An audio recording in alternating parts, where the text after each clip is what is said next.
Welcome back di RF Channel on YouTube bersama Ryan Filbert. RF Channel on YouTube berkolaborasi dengan Okta Invest sama Berjangka. Setiap hari Senin kita membuat sebuah tema-tema video bertemakan forex trading dan juga hal yang bersifat derivatif, termasuk dengan komoditi dan juga perdagangan dengan indeks secara derivatif.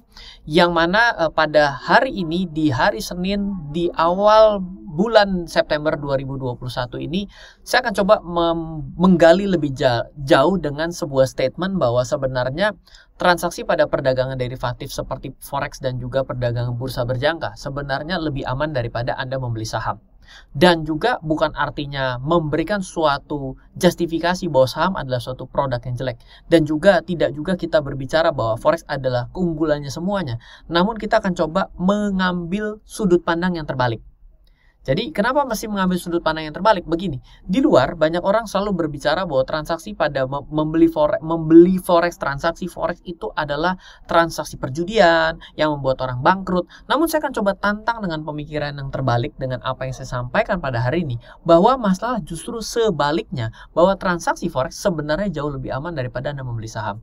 Kok bisa seperti itu, Ryan? Begini, kita harus tahu bahwa ketika kita berbicara mengenai transaksi forex, dan kalau Anda belum pernah membuka chart daripada forex, broker forex seperti apa yang mereka jual, itu Anda bilang bahwa transaksi forex adalah transaksi yang berbahaya. Itu namanya Anda mengomentari sesuatu yang Anda tidak kuasai dengan baik.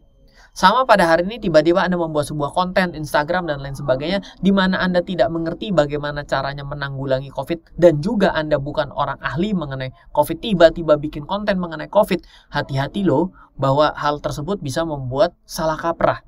Nah, dari apa yang saya pelajari selama 17 tahun bertransaksi di dunia investasi keuangan dan bisnis di Indonesia dan di dunia, maka video ini saya buat.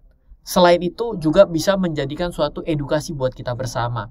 Jadi bila Anda yang belum pernah mengetahui bahwa forex itu, bertransaksi forex itu trading apa saja, maka saran saya salah satunya Anda bisa mencoba melalui Okta Invest sama Berjangka atau okta.id. Dengan buka sekarang di okta.id, buka virtual akunnya sehingga Anda bisa lihat apa aja sih produknya di sana. Toh tanpa risiko, Anda tidak perlu setor uang dan Anda sudah bisa lihat. Nah, apa saja yang bisa diperdagangkan di sana? Kemungkinan ada 3. Satu adalah mata uang, foreign exchange. Mata uang ya berarti siapa lawan siapa. Rupiah kalau sendiri nggak ada pembanding. Rupiah ditukar dolar, rupiah ditukar euro, rupiah ditukar pound sterling. Kan bisa banyak. Nah, yang kedua adalah komoditi. Komoditi itu apa? Komoditi itu ada emas, ada silver, ada kopi, ya dong. Ada agri juga. Lalu juga ada oil, ya. Ada juga mungkin nikel yang kemarin sempat rame. Lalu ada juga indeks saham. Indeks saham itu ada banyak di dunia. Di Indonesia contohnya adalah indeks harga saham gabungan. Lalu ada juga LQ45, Jakarta Islamic Index, IDX30. Lalu ada Kompas 100. Lalu ada Sri Kehati 27. Kalau Anda pergi lagi ke Jepang, Anda bisa lihat Nikkei 225, Anda bisa lihat Hang Seng di Hong Kong, Anda bisa pergi ke Inggris, FTSE, Anda bisa DAX Jerman, DAX Jerman, Anda bisa pergi ke Amerika, Dow Jones Industrial Average 30, Nasdaq 100, S&P 500, banyak sekali. Oke, jadi bayangkan Anda bahwa ketika Anda pergi ke transaksi forex, sebenarnya bukan hanya forex, brokernya namanya broker forex, biasanya namaan kayak begitu, tapi yang ditransaksikan ada banyak, ada komoditi, forex, dan indeks itu sendiri. Nah, bila kita melihat dengan baik, kita pergi ke saham, kita pergi ke Bursa Efek Indonesia. Di Bursa Efek Indonesia, Indonesian Stock Exchange, ada namanya delisting saham. Delisting saham itu adalah perusahaan yang tadinya bisa kita transaksikan jual beli sahamnya setiap hari di Bursa Efek Indonesia, tiba-tiba tidak ada, tidak bisa melakukan transaksi. Bisa banyak hal. Satu, memilih go private. Ya udah deh, saya nggak mau transaksi lagi. Biasanya harus sudah sedemikian kecil atau dibeli semua. Yang kedua adalah ternyata dibangkrutkan atau diusir dari indeks. Karena saya kan misalnya sebagai regulator Indonesian Stock Exchange, saya bilang, "Aneh kamu ini nggak benar begini. Kalau kamu sampai nggak bisa, saya usir." Dia bilang, "Ya udah usir aja." Ya udah, berarti kan hilang. Nah, itu ada dalam bahaya besar buat kita. Kenapa? Masa depan uang kita. Kita mau ketemu siapa?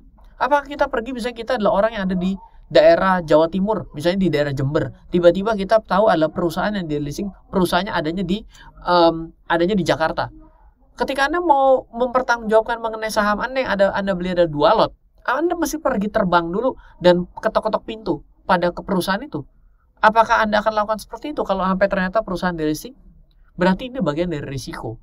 Jadi investasi saham banyak sekali dalam Yang ada di catatan, yang ada di layar Anda dari tahun 2009, 2012, 13, 14, 15, 16, 17, 18, 19, ada 30-an lebih yang perusahaan kita tidak tahu nasib kita bagaimana cara meminta kembali atas uang yang sudah kita investasikan pada saham perusahaan tersebut.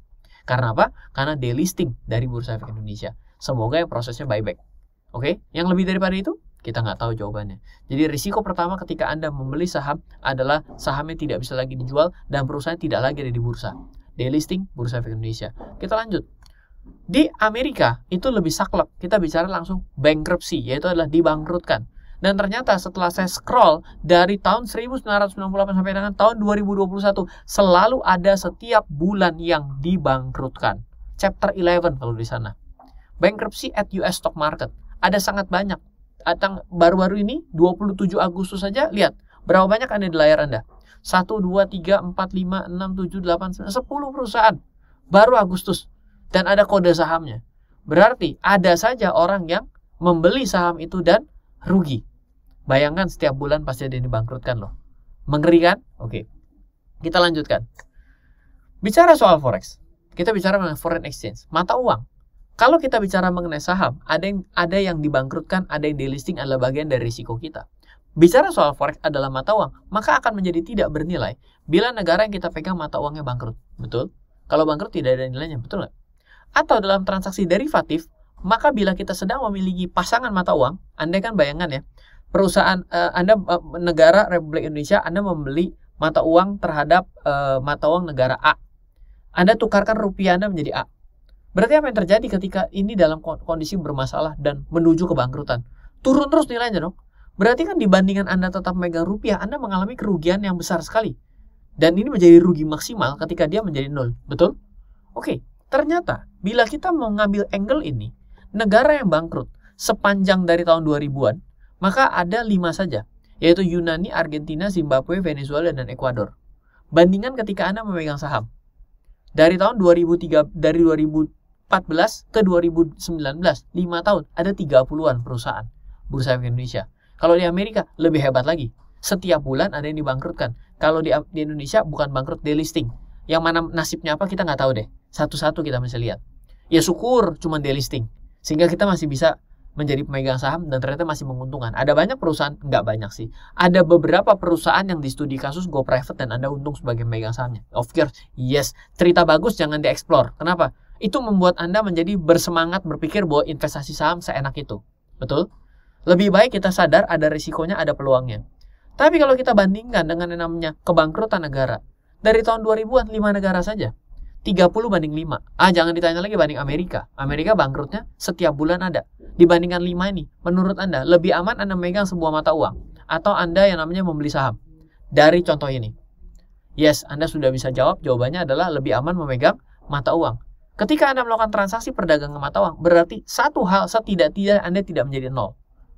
Kalau Anda 0, ya 5 ini.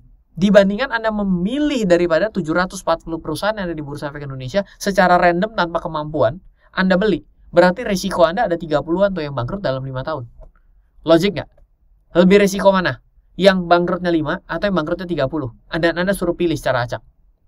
Lupa, yang nggak boleh pakai acak. Yes, betul. Saya selalu bilang, kita melihat dengan berbagai macam angle. Di video ini, saya mengambil dari sudut pandang kekuatan fundamental atas apa yang Anda beli. Kan selama ini kita berbicara adalah teknikalnya, amannya, dari hutangnya, leveragingnya. Kita nggak lihat sana. Kita lihat dari kekuatan dasar apa yang kita belinya dulu. Kalau barang jelek seperti apapun, dibeli dan mungkin dia naik. Tapi kalau dia itu tidak layak naik, suatu saat dia akan turun dengan dalam. Anda percaya nggak? Itu perusahaan-perusahaan yang katanya digoreng itu. Kenapa Anda sebut sebagai digoreng? Karena dia naik dan dia jatuh dengan cepat kan? Coba kan dia digoreng tapi nggak pernah turun-turun. Nanti cuma lagi digoreng, sayang tapi saya nggak dapat. Iya apa iya banget. Betul? Oke, jadi dari segi keamanannya, 5 banding 30. 5 banding setiap bulan ada yang bangkrut. Anda coba pikir, aman mana? Oke, selanjutnya. Contoh yang ekstrim, yang membuat orang ini cukup banyak ini korbannya. Saya ingat banget kejadian ini, Swiss franc mengalami penurunan di tanggal 15 Januari 2015. Itu langsung drop, itu langsung pada hari itu. Langsung habis-habisan. Itu membuat orang-orang yang tidak cover, dia tidak melakukan strategi apapun, Karena pada saat itu benar-benar dropnya langsung signifikan. Itu langsung portofolionya ngutang. Iya, dia ngutang ya. Ibaratnya kan kalau dia turun terus sampai nggak punya sisa margin kan secara otomatis kan. Contoh gini, kalau 1:1, kalau Anda taruh 100, Anda rugi ya 100 itu yang rugi. Tapi kalau Anda berbicara mengenai transaksi forex, Anda taruh 100, yang rugi kan bukan 100 Anda. Kenapa? Karena ketika ini mengalami penurunan akibat leverage yang besar, dengan 1:100, 1:5, secara tidak langsung kan berarti Anda sedang melipat gandakan kerugian Anda kan? Iya dong, kalau lagi naik melipat gandakan keuntungan, kalau lagi nyungsep berarti melipat gandakan kerugian. Yes, ini adalah salah satu cerita kelam dari forex. Tapi berapa banyak cerita kelam dari Anda membeli saham? Coba kita ingat-ingat. Dalam 1 tahun itu selalu ada cerita kelam kok. Pak, ada cerita happy, oh jangan ditanya, udah pasti. Tapi dari bagian ini, dari kejadian dari era tahun 2010 sampai tangan 2021, Anda mendapatkan satu Swiss franc yang ekstrim. Satu dari sekian banyak mata uang yang bisa Anda lihat menjadi suatu kejadian ekstrim. Kedua, mungkin Anda, ini kita bicara mungkin yang ini dulu. Komoditi yang menjadi bangkrut. 0. Kan tadi kita ada dari sudut mana mata uang, yang Swiss franc itu adalah contoh yang sangat-sangat ekstrim yang membuat orang kehilangan uang lah, boleh bilang, sampai ngutang ke broker juga. Tapi juga dari komoditi, dari tahun 2010 ke 2021, ini dari 11 tahun terakhir itu. Ini bukan cuma sekali, ini cuma sekali seumur hidup. Bahwa komoditi yang menjadi 0 atau 0 itu oil. Dimana pada tahun lalu ketika COVID terjadi dan ketika tongkang-tongkang minyak itu nyender, futuresnya malah drop sampai di bawah 0. Dan ini kejadian sepanjang segala sejarah dari tren komoditi. Apakah Anda pernah melihat yang namanya komoditi emas gitu, harganya menjadi 0, silver menjadi 0, platina, nikel jadi 0? Nggak ada, nggak pernah dengar. Saya juga nggak pernah dengar. Ini futuresnya menjadi 0, di bawah 0. Artinya adalah yang dalam komoditi terjadi satu kali dalam sepanjang sejarah. Pertanyaan saya balik adalah ketika kita berbicara mengenai saham, berapa banyak saham yang menjadi 0? Banyak. Sudah jelas. Saya orang yang besar dari saham. Artinya besar trading dari saham, bukan dari derivatif terlebih dahulu. Tapi kalau ada orang yang mengatakan bahwa transaksi derivatif adalah transaksi yang jauh lebih risiko, dan kalau kita lihat dari fundamentalnya, datanya tidak seperti itu loh. Transaksi saham kita memiliki risiko atas pemilihan saham yang kita lakukan. Jadi boleh dibilang ketika Anda membeli secara random atas pair pasangan mata uang, itu lebih tidak berisiko dibandingkan Anda memilih saham yang ada secara random. Berarti dari dasar fundamentalnya sebenarnya tidak lebih risiko forex, tapi saham yang lebih risiko. Oke? Nah, selanjutnya, kalau Anda bicara mengenai membeli saham, di derivatif Anda juga bisa membeli indeks. Di mana pertanyaan saya, saham bisa menjadi 0 nilainya karena delisting, karena bangkrut. Oke. Pertanyaan saya, apakah indeks saham bisa 0? Nggak mungkin. Kenapa? Karena indeks saham terdiri dari sekumpulan saham. Berarti kalau kita bicara mengenai indeks harga saham gabungan IHSG di Bursa Efek Indonesia menjadi 0, maka 744 perusahaan harus kompak 0 bersama. Wah, kayaknya susah banget tuh. Kompakin 10 biji 0 aja berat kok. Ambil yang terjelek dari saham-saham di Bursa Efek Indonesia yang Anda tahu. Anda tunggu sampai nilai rata-rata 10 menjadi 0. Rasanya agak sulit. Yang terjelek, apalagi ini kalau kita bicara indeks selektif. Contoh di layar Anda adalah Dow Jones Industrial Average 100 Year Historical Chart. Coba lihat, apakah pernah menghasilkan nilai menjadi 0? Tidak. Artinya adalah pemilihan atas fundamental apapun yang Anda pilih di industri derivatif. Makanya ada derivatifnya, karena kecenderungan untuk membuat seseorang menjadi 0 hampir mustahil. Itu memang dasarnya, makanya ada derivatifnya. Kalau belum kuat di primary-nya, tidak mungkin ada derivatifnya. Itu sudah pasti. Jadi secara tidak langsung, apa yang ingin saya bagikan pada video kali ini? Sekali lagi, saya orang yang besar di saham. Saya belajar trading saham pertama kali. Setelah itu saya membeli reksadana saya pertama kali. Setelah itu saya memencet tombol options US market saya pertama kali. Lalu abis itu saya baru mulai ETF dan juga transaksi di derivatif seperti forex dan lainnya.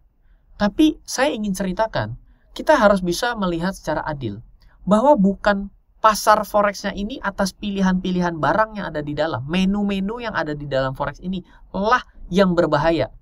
Karena sebenarnya secara historis, apa yang sudah ada di industri forex ini sendiri ada. Mulai dari pilihan pair mata uangnya, komoditinya, indeksnya, itu yang tidak pernah dalam satu kejadian menghasilkan nilai nol. Ya, volatility seperti Swiss franc memang betul-betul kita nggak suka. Karena ketika kita itu menang banyak, ancur banyak tuh. Dan banyak yang broker forex yang bangkrut pada saat itu, gitu ya. Dengan terjadinya oil makan korban juga di Mr. Oak ya, di Singapura ya. Karena dia lakukan yang namanya spekulatif dan melakukan rekayasa laporan keuangan. Tapi tetap saja kembali bahwa di dalam industri yang sudah di dalam forex yang sudah ada pasangan dan juga komoditi yang ada di sana, itu sebenarnya secara fundamental dasar itu yang jauh lebih aman daripada kita memilih saham kita sendiri. Jadi industrinya aman, cuma yang Anda harus pastikan adalah mengenai kemampuan dan penguasaan kita berhitung terhadap leverage dan margin yang kita gunakan. Itu yang penting di dalam industri forex. Oke, semoga apa yang saya bagikan pada video kali ini Anda bisa menangkap pesannya dengan baik. Bila mana ternyata apa yang saya sampaikan mungkin terlalu cepat. Saya kenapa hari ini cepat banget ya ngomongnya? Silahkan Anda boleh ulang video ini. Namun semoga bisa memberikan perspektif yang baru buat kita bersama untuk bisa memberikan suatu justifikasi baik dan buruk pada sesuatu. Dan bila Anda belum memiliki akun forex, setiap hari Senin ada satu broker yang luar biasa, sudah 1 tahun terus mengedukasi masyarakat Indonesia. Saya bangga sekali jadi bagian dari Okta Invest Sama Berjangka, karena Okta Invest Sama Berjangka ingin agar masyarakat Indonesia tuh sadar bahwa derivatif itu seperti apa. Makanya ketemunya yang rada-rada idealis kayak saya gitu ya. Silakan Anda bisa buka akun di okta.id, Okta Invest Sama Berjangka, untuk bisa mencoba seperti apa transaksi forex itu berjalan. Dan without any risk Anda bisa dapatkan. Kenapa? Karena ini full virtual. Anda cari trading saham di mana yang bisa virtual dan sama persis dengan Anda kalau sudah running secara benar real money. Sebutkan di mana. Pastinya dalam dia melakukan yang namanya transaksi secara simulasi itu tidak ada yang namanya proses queuing. Dan proses queuing itu adalah suatu ilmu sendiri sebenarnya ketika Anda mempelajari transaksi saham atau ada sesuatu yang adanya bid dan offer. Namanya lah tape reading. Dan itu yang membuat kadang-kadang orang transaksi saham tidak bisa selalu sama persis dengan apa yang dilakukan analisis teknikalnya. Tapi dalam forex, Anda dimungkinkan untuk technical analisis secara penuh. Karena apa? Apa yang Anda pencet, itulah yang Anda bisa baca secara chart. Oke, silakan Anda bisa buka di okta.id dan nantikan setiap hari Senin video yang lain mengenai edukasi forex. Dan bila Anda mau live trading bersama saya tunggu setiap hari Rabu jam 7 malam. Oke, semoga selalu bermanfaat. Dari saya, Ryan Filbert. Salam investasi untuk Indonesia. Halo, terima kasih sudah menyaksikan video di RF Channel on YouTube. RF Channel adalah channel edukasi untuk kita secara bersama-sama belajar dan mendapatkan aktualisasi mengenai investasi, keuangan, dan bisnis bersama saya, Ryan Filbert, dan tim. Add nomor WhatsApp saya di 0895 07 08 0789 0895 07 08 0789. Download aplikasi MyRF di Android atau iOS untuk mendapatkan artikel dan tema-tema khusus mengenai edukasi investasi, keuangan, dan bisnis pada aplikasi MyRF sekarang juga. Setiap bulan, saya bersama dengan tim memiliki kelas, mulai dari belajar trading dengan analisa teknikal, yang strateginya bisa Anda terapkan pada seluruh market, mulai dari saham, forex, hingga cryptocurrency, atau kelas investasi saham bernama Fundamental Camp. Untuk mengetahui kelas lainnya dan bertanya mengenai kelas, hubungi tim sekarang juga di 0852 882 6187. Sekali lagi, 0852 882 6187. Semoga terus bermanfaat. Dari saya, Ryan Filbert. Salam investasi untuk Indonesia.